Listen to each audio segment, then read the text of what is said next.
નમસ્કાર મિત્રો, આજે આપણે બનાવીએ છીએ એકદમ ક્રીમી અને ચીઝી પાસ્તા જે બાળકોથી લઈને મોટાને બધાને જ બહુ ભાવે છે. તો સૌથી પહેલાં આપણે પાસ્તા બોઇલ કરવા મૂકી દઈશું. તેના માટે મેં એક તપેલીમાં 6 થી 7 વાડકી પાણી લીધેલું છે. પાણી ઉકળી જાય પછી એમાં 2 વાડકી પાસ્તા મેં લીધા છે, એ એડ કરીશું. આજે મેં આમાં પેને પાસ્તા યુઝ કર્યા છે. તમે કોઈ પણ ટાઈપના પાસ્તા આમાં યુઝ કરી શકો છો. તમે જોઈ શકો છો હવે પાણી ઉકળી ગયું છે. આમાં હવે આપણે 1 ટેબલસ્પૂન તેલ નાખીશું અને 1 ચમચી મીઠું નાખીશું અને 2 કપ પેને પાસ્તા એડ કરી દઈશું. હવે આને આપણે 20 થી 25 મિનિટ માટે કૂક કરવાના છે. 90% કૂક ના થાય ત્યાં સુધી આપણે એને કૂક કરવાના છે. 100% કૂક નથી કરવાના, કારણ કે જ્યારે આપણે સોસમાં એડ કરીશું ત્યારે પણ એને થોડું કૂક કરીશું. એટલા માટે 90% જ આપણે પાસ્તાને કૂક કરવાના છે. તો હવે પાસ્તાને આપણે 20 થી 25 મિનિટ માટે ઉકળવા દઈશું. પાસ્તા થઈ ગયા છે, ચેક કરી લઈશું. જો આ પ્રમાણેના આપણે 90% કૂક કરવાના છે. હવે પાસ્તાને સ્ટ્રેનર બાઉલમાં કાઢી લઈશું. પાસ્તા બોઇલ થઈ ગયા છે. હવે તેને સાઈડમાં રાખ્યા છે. હવે આપણે પાસ્તા માટે વ્હાઈટ સોસ બનાવવાનો છે, તે બનાવી લઈએ. તેના માટે મેં અહીંયા એક કઢાઈ લીધી છે. તમે કઢાઈ, પેન કશું પણ યુઝ કરી શકો છો. હવે એમાં 1 ટેબલસ્પૂન સોલ્ટેડ બટર લેવાનું છે. બટર થોડું મેલ્ટ થાય પછી તેમાં તમાલપત્ર એડ કરવાના છે, 2 પીસ મીડિયમ સાઇઝના. હવે 1 ટેબલસ્પૂન મેદો એડ કરવાનો છે. મેદાની જગ્યા પર તમે ઘઉંનો લોટ પણ એડ કરી શકો છો. હવે બધું બરાબર મિક્સ કરી લઈશું અને લોટને બરાબર શેકી લઈશું.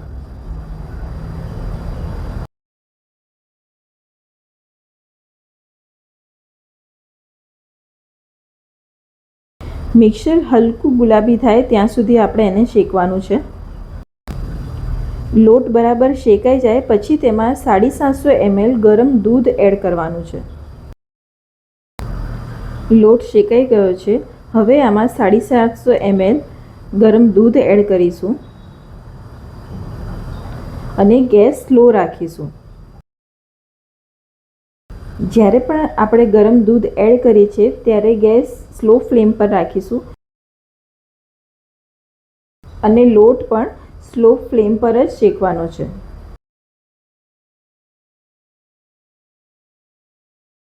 એક વખત દૂધ એડ કરી દઈએ પછી ફ્લેમને ફૂલ કરી દઈશું.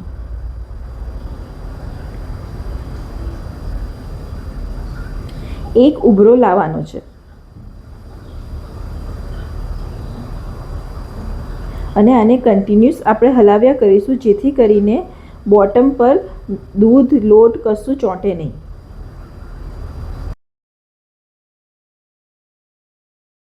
આ સોસ આપણે સ્ટાર્ટિંગથી જ બહુ થીક નથી કરી દેવાનો, થોડો પતલો જ રાખવાનો છે, કારણ કે આમાં આપણે ચીઝ એડ કરીશું, પાસ્તા એડ કરીશું અને જ્યારે આપણે સર્વ કરીશું ત્યાં સુધી સોસ થીક થઈ જશે.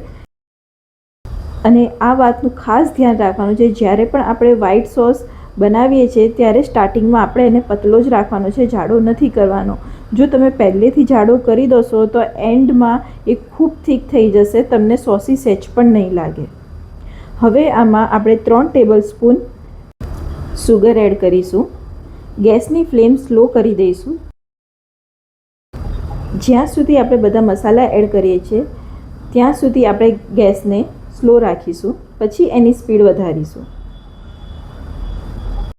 1 ટેબલસ્પૂન ઓરેગાનો લીધેલો છે, એને હાથેથી ક્રશ કરીને એડ કરવાનો છે, જેથી કરીને એની ફ્લેવર વધારે સારી આવે.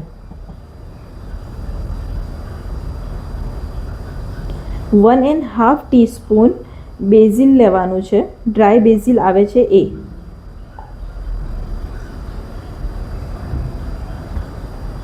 ચીલી ફ્લેક્સ 1/2 ટીસ્પૂન અને 1/2 ટીસ્પૂન મરી પાવડર એડ કરવાનો છે. હજુ મેં ગેસની ફ્લેમ સ્લો જ રાખી છે. હવે આપણું એક મેજિક ઇન્ગ્રીડિયન્ટ્સ એડ કરવાનું છે, નટમેગ પાવડર. હા, નટમેગ પાવડર કદાચ તમને સાંભળીને ઓડ લાગતું હશે, પણ બહાર જે રેસ્ટોરન્ટમાં આપણે પાસ્તા ખાઈએ છીએ, વ્હાઈટ પાસ્તા, ચીઝ પાસ્તા જે કહેતા હોઈએ છીએ, એમાં નટમેગ એ લોકો નાખતા હોય છે. એકદમ સ્લાઇટ હોય છે, પણ એનો ફ્લેવર બહુ જ સરસ આવે છે અને એનાથી જ એનો ટેસ્ટ ડિફરન્ટ બનતો હોય છે. એટલા માટે નટમેગ પાવડર મસ્ટ નાખજો જો તમારે રેસ્ટોરન્ટ જેવો ટેસ્ટ જોઈતો હોય તો. બધું બરાબર મિક્સ કરી લઈશું અને ગેસની ફ્લેમ હવે હાઈ કરી દઈશું. ફરીથી એક ઉભરો આવે ત્યાં સુધી આપણે એને કૂક કરવાનું છે. અગેન આપણે સોસને થીક નથી કરવાનો, હજુ પતલો જ રાખવાનો છે. એક ઉભરો આવી ગયો છે. બસ હવે આપણે આટલું જ કૂક કરવાનું છે, વધારે કૂક એને નથી કરવાનું. તમે જોઈ શકો છો અત્યારે મેં સોસને બહુ થીક નથી રાખ્યો, પતલો જ રાખ્યો છે. જો છે દૂધ જેવો પતલો. હવે આમાં આપણે એડ કરીશું બધાને ભાવતી ચીઝ. હવે ચીઝ આમાં તમે બંને ટાઈપની યુઝ કરી શકો છો. ચીઝ સ્લાઇસ આવે છે એ પણ, અને પ્રોસેસ ચીઝ પણ એડ તમે કરી શકો છો. અત્યારે મારી પાસે ચીઝ સ્લાઇસ અવેલેબલ છે, એટલા માટે હું 4 ચીઝ સ્લાઇસ એડ કરું છું.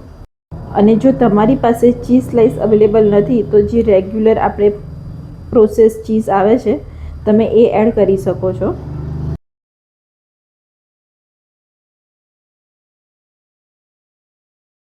જો તમારી પાસે ચીઝના ક્યુબ હોય તો તમે 3 થી 4 ચીઝ ક્યુબ એડ કરશો.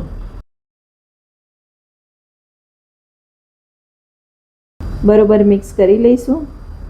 તમે જોઈ શકો છો હજુ બી સોસ મારો પતલો જ છે, જાડો નથી થયો. ચીઝ મેલ્ટ થઈ જાય ત્યાં સુધી જ આપણે કૂક કરવાનું છે અને પછી ગેસને ઓફ કરી દેવાનું છે. ચીઝને બહુ લાંબા સમય સુધી આપણે કૂક નથી કરવાની, એ મેલ્ટ થાય બસ ત્યાં સુધી જ. ગેસ બંધ કરીને એને 5 થી 10 મિનિટ માટે સોસને રેસ્ટ આપીશું. 10 મિનિટ રેસ્ટ આપ્યા પછી સોસ કંઈક આવી રીતે દેખાય છે. તમે જોઈ શકો છો સોસ થોડો જાડો પણ થઈ ગયો છે. હવે આપણે ગેસને ઓન કરીશું અને થોડો ગરમ થવા દઈશું.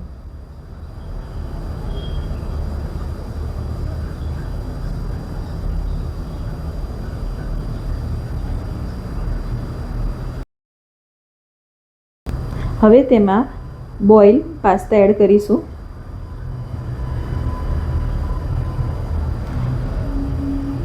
અને બધું બરાબર મિક્સ કરી લઈશું.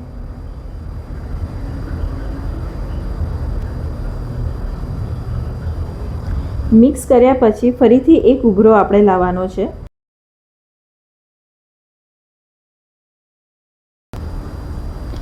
તમે જોઈ શકો છો કૂક થવા લાગ્યા છે પાસ્તા, એક ઉભરો આવી ગયો છે.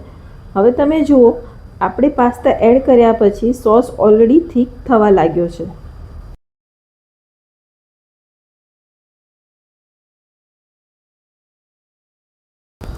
સોસ થીક થઈ ગયો છે.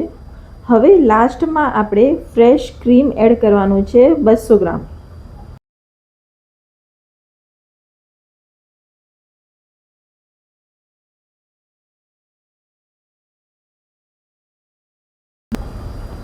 હવે આપણે સોલ્ટ ટેસ્ટ કરી લઈશું, કારણ કે આપણે આમાં સોલ્ટ એડ કર્યું જ નથી, કારણ કે ચીઝમાં પણ સોલ્ટ આવે છે, આપણે પાસ્તામાં પણ સોલ્ટ એડ કરેલું છે. એટલા માટે જ્યારે પણ વ્હાઈટ સોસ પાસ્તા તમે બનાવો, સોલ્ટ હંમેશા લાસ્ટમાં જ એડ કરવાનું. મને અત્યારે અડધી ચમચી જેટલું ઓછું લાગે છે, એટલા માટે મેં અડધી ચમચી સોલ્ટ એડ કર્યું છે અને બધું બરોબર મિક્સ કરી દેવાનું છે. તમે જોઈ શકો છો પાસ્તા આપણા થીક થઈ ગયા છે. હવે આપણા પાસ્તા રેડી થઈ ગયા છે. હવે લાસ્ટમાં આપણે જે બાકીનું જે 100 ગ્રામ ફ્રેશ ક્રીમ હતું એ એડ કરી દઈશું અને સર્વ કરીશું. તો રેડી છે આપણા super creamy cheesy yummy pasta. જોઈને જ ખાવાનું મન થઈ જાય.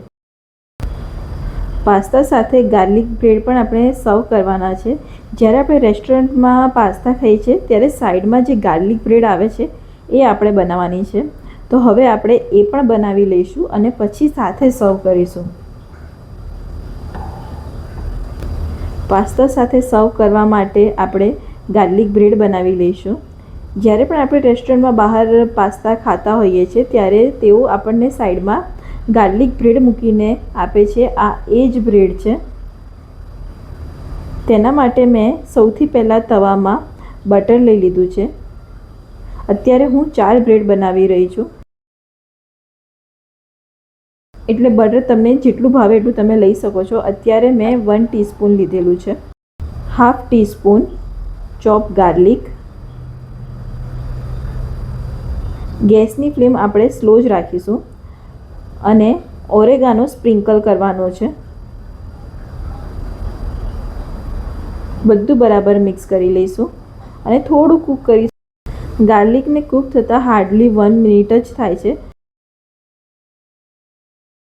એટલે વધારે કૂક કરવાની જરૂર નથી. ગેસની ફ્લેમ આપણે મીડિયમ રાખીશું. ગાર્લિક થોડું શેકાઈ જાય પછી તેને તવા પર થોડું ફેલાવી દઈશું ઇવનલી. અને લાસ્ટમાં આપણે થોડા ચીલી ફ્લેક્સ એડ કરીશું.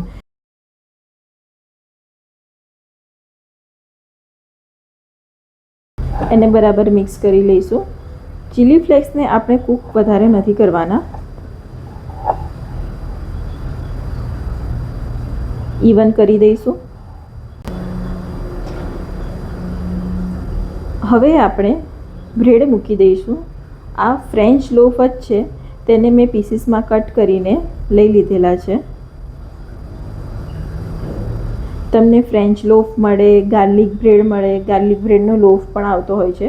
જો એ મળે, ગમે તે તમે લઈ શકો છો. ઇવન તમારી પાસે ફ્રેન્ચ લોફ કે ગાર્લિક બ્રેડ લોફ નથી તો તમે રેગ્યુલર બ્રેડ પણ લઈ શકો છો. બરાબર શેકી લઈશું. થોડું પ્રેસ કરવાનું જેથી કરીને જે ગાર્લિક છે બધું બ્રેડને સ્ટીક થઈ જાય.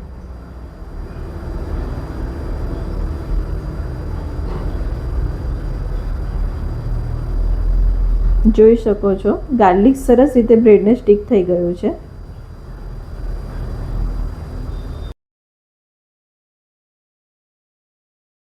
બીજી બાજુ પણ થોડી શેકી લઈશું અને લઈ લઈશું. હવે સર્વ કરીશું.